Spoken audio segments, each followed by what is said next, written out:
So it was ninth grade. I was working at the Texas Club. This was about 1980. I was a dishwasher. This was my first job outside of our gas station that my mom had built after my father had died. And I grew up with my mom as I'm the oldest of what became 4 boys with 3 different guys. And I'm there at the Texas Club that night. It's a Saturday night. This is a private club, New Mexico. It's in southern New Mexico in Ruidoso. And I heard some commotion out in the parking lot. And automatically, I kind of knew what the sound was. I grew up in New Mexico bars. My mom was a bartender by night and ran our gas station by day. So I heard this commotion in the parking lot, and I knew it was kind of a bar fight. I knew it was an argument. I could hear a couple fighting. And so, of course, I go out of the kitchen, I leave the dishwashing area, and I run outside and to witness this bar fight. And it was my mom and my second stepdad. And my heart sank. I'm a 15-year-old kid. I'm watching my parents fight in the parking lot, and the whole staff is around. She gets in the truck. They drive a couple hundred feet. The truck slams to a stop, and the next thing I see is my stepdad kick my mom out of the truck and drive off. He stops a little ways down the parking lot. She runs, screaming, swearing, gets back in the truck, and they drive off. The amount of embarrassment and shame I felt in that moment was almost overwhelming. But I began to do something in that moment. What I began to do is I said this: I don't want what's being handed to me, the alcoholism, the anger, the abuse, the poverty minds. I don't want that's being handed to me. And that moment in that parking lot 40 years ago, this summer as a matter of fact, I began to make a change in the way I think. I said to myself, if I want a different future, then it's going to have to be by the way that I think. I have to think my way and grow my way out of this. What I'd like to begin this day talking about is a mindset of success. Since that moment in that Texas Club parking lot, I made a lot of changes in the way I think and act and behave and react. And I've been able to build a life very different than the one that was being handed to me. Been married 34 years to my beautiful wife who's here. We have 2 amazing kids. They're both married. I got to do both of their weddings. I've had the privilege of growing wonderful organizations, working with many, many more and helping them grow. I've been able to travel around the world, doing projects all over the world. We've worked in Uganda, Kenya, all over India, building orphanages and food and water projects, all over northern Mexico, here in the States, helping as many people as possible, because where I came from, I wanted to do something different. I wanted to make a difference. And so I've built a very different life than the one being handed to me, and I realize now, looking back, it's because I was changing the way that I think. So today you have the whole day in front of you. Every speaker is going to bring you a nugget of gold, and I hope that we take those things and we invest them in our future. So we're going to start today by the mindset of success, because nothing that happens the rest of the day will mean anything if I don't have my mind right. You with me? Wait, you guys with me? If I don't have my mind right, it doesn't matter what's put in front of me. So let's get our minds right. Now I'm going to show you a video of a person I think is just a perfect example of a growth mindset.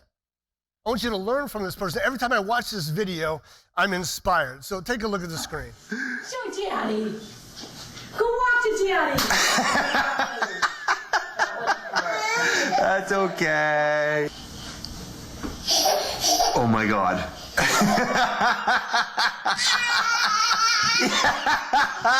She did it. You ready? You ready? Oh, say come to Dada. Oh, look at you. Look at you. You're a big girl now. Yeah, look at you. Oh.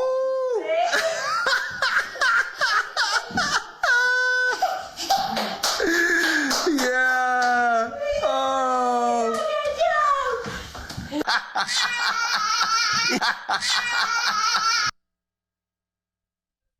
It's all right there. I know what you're thinking. H, did you put the right video up? Like we were expecting Tony Robbins or something.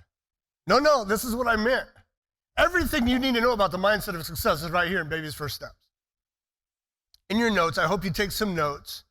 I'm going to give you 4 points on a mindset of success that we can draw from this video. I'm going to share some of my experiences. And hear me clearly, I do not come and stand up here as an expert on this topic. I am a student. I am a learner. In fact, I went back to college just this quarter to continue growing and honing what I'm learning. I'm still on this process, still on this journey. So 4 points, the mindset of success. Number 1, I want you to understand this. You are wired for growth. You are wired for growth. From birth, you have the hardwiring mechanism to grow for the remainder of your life. It's built into you. This capacity to learn and understand. I mean, think about this. Everything you are now good at, you were once awful at, including walking, talking, going to the bathroom by yourself. You can do any of that. Everything that you learn, your practice, your skills, your hobbies, you were once awful at. You've learned it because you are hardwired for growth. If you get nothing out of this very first talk, get this. The most important asset that you need for your future growth is the 6 inches between your ears. That's your greatest asset. It's not some whiz-bang new shiny penny that comes out every year to help you grow your business. It all begins right here. Something happens. Something happens along the way. Around our mid to late 20s and early 30s, we get that learning curve, and then we get to a plateau, and we say to ourselves subconsciously, I'm in a groove, I think I'm done learning. Now, we don't say that out loud. In our mid-30s, we stop pursuing a hunger for growth. And we begin to flatline. The most successful people don't do that. They maintain this growth hunger throughout their entire life, this curiosity, this inquiry of life. They maintain it throughout their entire life. One thing I've noticed from this last year with all the Facebook fighting over masks and COVID and the presidential debates is that no one ever changes their mind. Anybody notice this? There's an ancient Greek maxim that says this: surety is the beginning of ruin. The minute you're sure that you know everything and what you know is true is the same moment you begin a downward spiral. If we start knowing everything, that means we're not learning anything, and that means we're not growing. I love this next quote. It's on a sticky on my wall. The moment your ego is greater than your hunger is the same moment you begin losing ground. I'm going to say it again. The moment your ego, that's your pride that says, I don't need to learn more. What I know is pretty good. The same moment your ego is greater than your hunger is the same moment you begin losing ground. H, losing ground to who? Losing ground to the competition in the room. Listen to me, you don't have any competition in the room. Your only competition is the best version of yourself. What you're going to lose ground to is the best version of the person you could become. That's who you're losing ground to. You were wired for growth. What I hope happens today is that you begin to say, I want to be more curious. I want to hone and sharpen my inquiry skills, my learning skills. Elon Musk tells the story. He grew up in South Africa, and they didn't have much. And when I heard this story, I had to smile. He said, my mom bought me an Encyclopedia Britannica. Now, I grew up very poor, but I remember the Encyclopedia Britannica set my mom bought me on my crappy shelves with the cinder block bricks and just a 2x4. And he tells the story, I read that entire thing from front to back, 35,000 pages. Here's the piece that I love. When I got to the end, I closed the final book and I said to myself, I didn't know there was so much I didn't know. We can still see that kind of curiosity in him today. I hope today, I didn't know there was so much I didn't know, and I'm going to learn one thing from every speaker. I'm going to have some executable action step. I'm going to go and begin creating a brand new future for myself. You're hardwired for growth. Okay, point number 2. To continue that on, though, you have to give yourself permission to succeed. H, what is this? Give myself permission to succeed. Listen, every one of us carries self-limiting beliefs, Another phrase you may have heard is the imposter syndrome. Every one of you in this room, I promise you, every one of us in this room has these invisible ceilings and walls that keep us from reaching our potential. Let me give you a stunning statistic. By the time you were 17 years of age, on average, you've heard 150,000 no's compared to 5,000 yeses. That's a 30-to-1 ratio. 150,000, no, don't touch that. Put that down. Stop it. What are you doing? You could put an eye out. That's too dangerous. Don't do that. You've heard 150,000 no's compared to 5,000 yeses.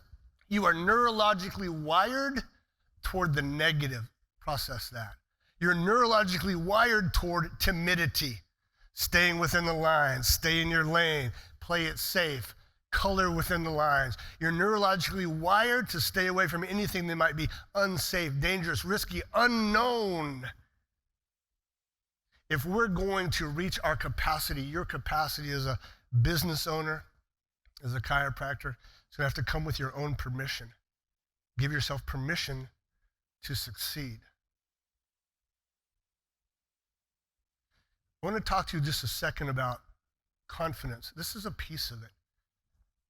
How do you carry yourself in life? As an exclamation point, as a question mark?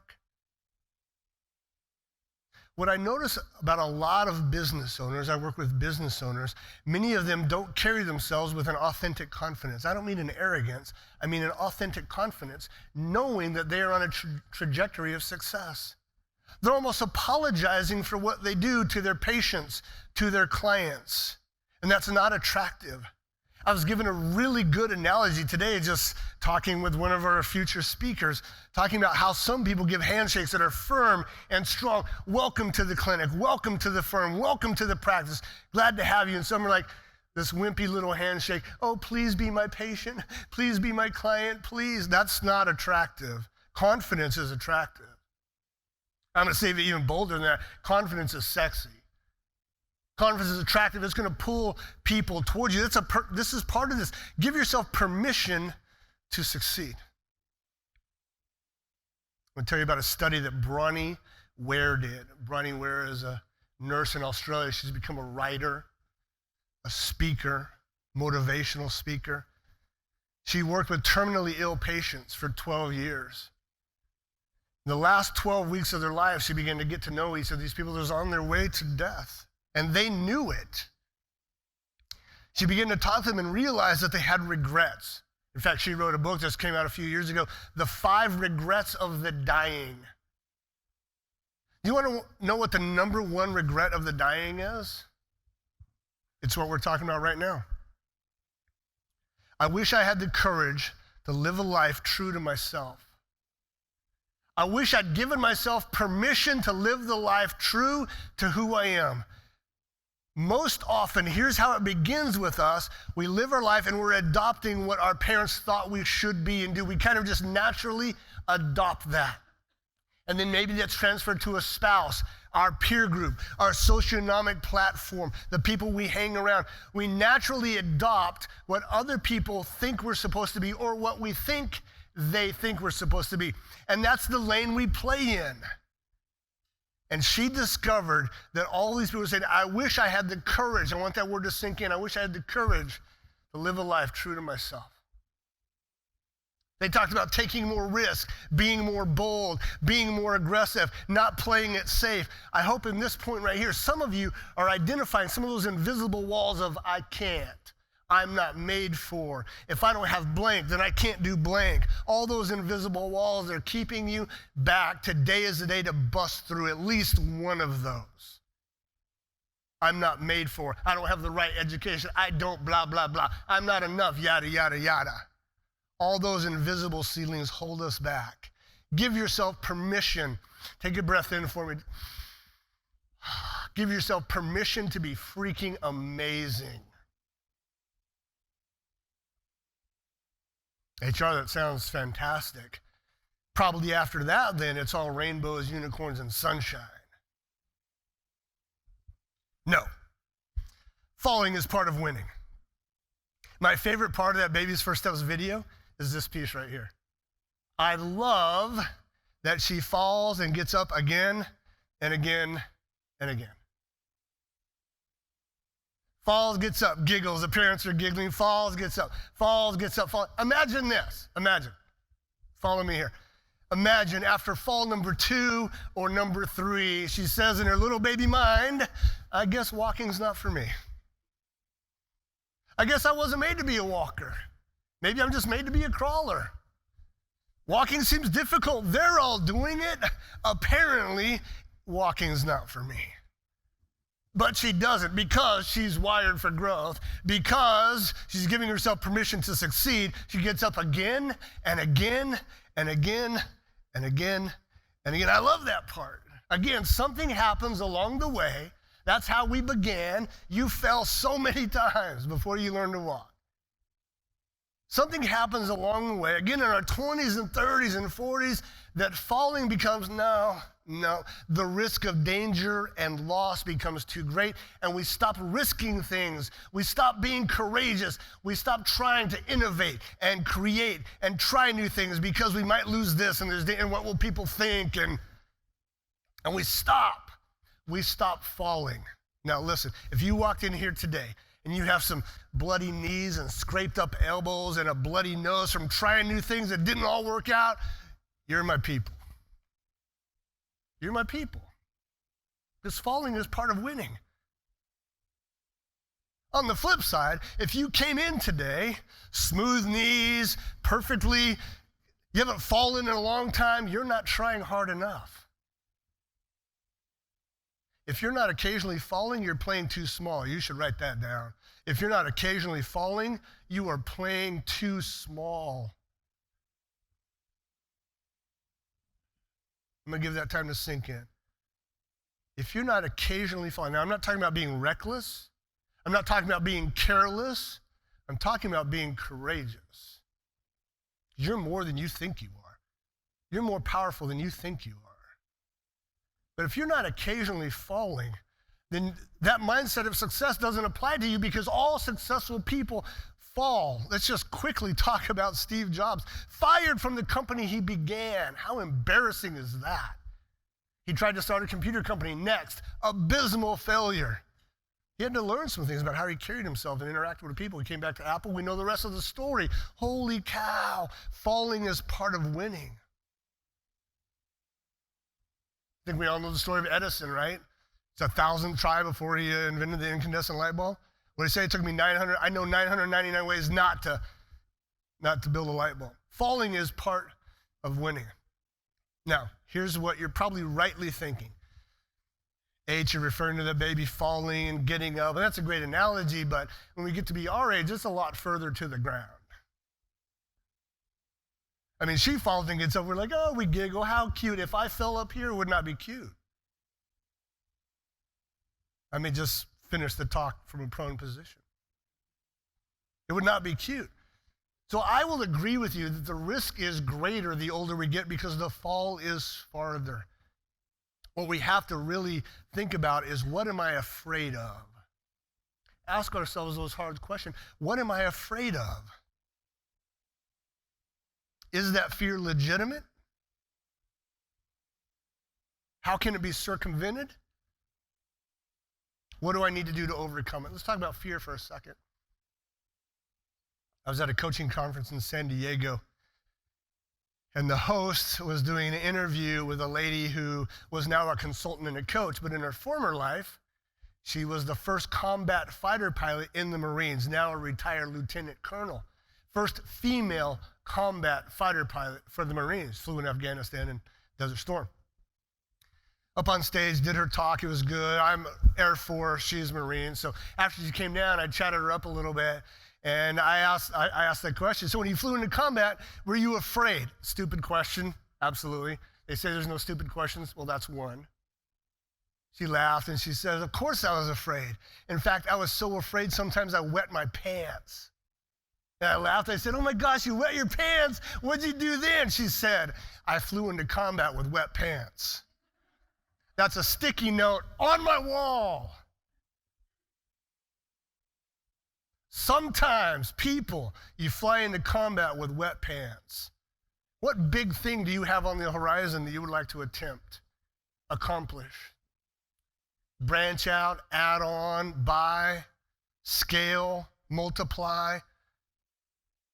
What big thing out there scares you just a little bit? I want to encourage you to fly into combat with wet pants. It's okay to be afraid. It brings creativity and innovation. It brings a renewed passion. It gets our heart beating a little bit. It reminds us why we're alive. There's nothing wrong with a little bit of fear. It reminds us why we're alive. Otherwise, we just get